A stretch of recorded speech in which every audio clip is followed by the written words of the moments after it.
In this journey, we are joined by Chris and Karsten, who are actual visa officers at the US Embassy in India, and Bhavna, who's a senior program officer at the United States India Educational Foundation.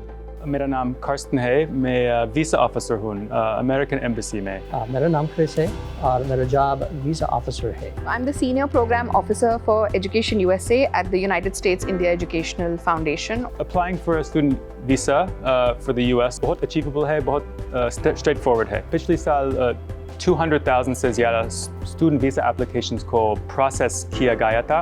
अमेरिकी visa के लिए कोई set formula नहीं है। जो student अपने interview में सही डॉक्यूमेंट्स सबमिट करते, they will have a much better chance of getting a visa. The best thing that students can do for their interviews is to be themselves, to be honest. Needs help with funding opportunities or what kind of scholarships are available, funding, financial aid, whether it's affordable, whether it's worth it to study. And the answer to this question is yes.